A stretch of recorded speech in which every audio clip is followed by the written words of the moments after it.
Contestants day ಔಟಿಗೆ ಬಂದಿದ್ದೀವಿ. ಇಲ್ಲೂ ಒಂದು ಚಮಕ್ ಕೊಡೋಣ ಅಂತ ಒಂದು ಕ್ವೆಶ್ಚನಿಂಗ್ ರೌಂಡ್ ಇಟ್ಟಿದ್ದೀವಿ. ಸೊ ನಮ್ಮ ಸೂಪರ್ ಸ್ಟಾರ್ಸ್ ಎಲ್ಲರೂ ಯಾವ ತರ ಆನ್ಸರ್ ಮಾಡ್ತಾರೆ ಅಂತ ನೋಡೋಣ ಬನ್ನಿ. ಆದ್ರೆ ಕ್ವೆಶ್ಚನ್ಸ್ಗೆ ರಾಂಗ್ ಆನ್ಸರ್ಸ್ ಮಾತ್ರ ಹೇಳ್ಬೇಕು. ನೀನ್ ರಾಂಗ್ ಆಗಿ ಆನ್ಸರ್ ಹೇಳ್ಬೇಕು. ರಾಂಗ್ ಆನ್ಸರ್ಸ್ ಮಾತ್ರ ಹೇಳು, ಆಯ್ತಾ? ನಮ್ಮ ರಾಜ್ಯದ ಮುಖ್ಯಮಂತ್ರಿ ಯಾರು? ನಮ್ಮಪ್ಪ. ಇಂಥ ಜನ ಎಲ್ಲಿ ಸಿಗ್ತಾರೆ ನಿಮ್ಗೆ? ಹೊಡಿರಿ ಚಪ್ಪಾಳೆ, ಹೊಡಿರಿ. ಇದು ನಮ್ ದೇಶ ಅಂದ್ರೆ.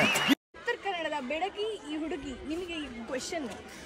ಸೊ ನಮ್ಮ ರಾಷ್ಟ್ರ ಪಕ್ಷಿ ಯಾವುದು? ನಾನು ಹಳೆ ಬಾಯ್ ಫ್ರೆಂಡ್ ಇಲ್ಲ, ಚಾನ್ಸೇ ಇಲ್ಲ, ನೋ ವೇ. ಬರೀ ಊಟಕ್ಕೆ ಸೇರಿದ್ರ ಸರ್?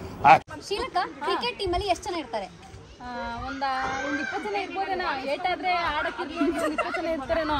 ಕರೆಕ್ಟ್ ನೋಡಿ, ಕ್ರಿಕೆಟ್ ಟೀಮ್ ಇನ್ಮೇಲಿಂದ 11 ಮೆಂಬರ್ಸ್ ನ ಸೆಲೆಕ್ಟ್ ಮಾಡಿ 20 members. ಯಾರ್ದಾದ್ರು ಏಟಾದ್ರೆ ಎಕ್ಸ್ಟ್ರಾ ಇರ್ಲಿ ಅಂತ. Why I don't understand Y.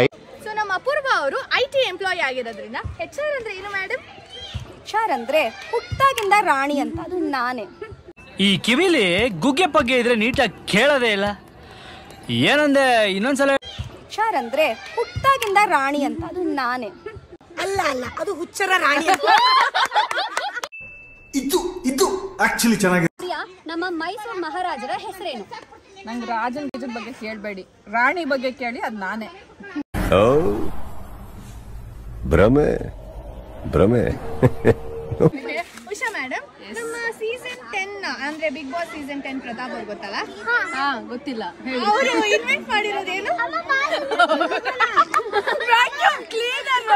ಈ ಒಂದು ಅದ್ಭುತವಾದ ಕ್ಷಣಕ್ಕೆ ಭಾರತವೇ ಸಾಕ್ಷಿಯಾಗಿದೆ. ಟೀಚರ್, ವೆಸ್ಟ್ ಬೆಂಗಾಲ್ ಎಲ್ಲಿದೆ? ನಮ್ಮ ಮನ್ಸು ನಮ್ಗೆ ಒಳ್ಳೇದ್ ಮಾಡಿದ್ರೆ ದೇವ್ರು.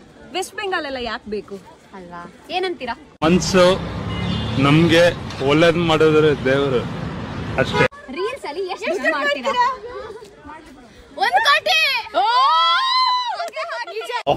ನನ್ ಮೇಲೆ ಆಣೆ ಇಟ್ಟು, ನನ್ ಮೇಲೆ ಆಣೆ ಇಟ್ಟು.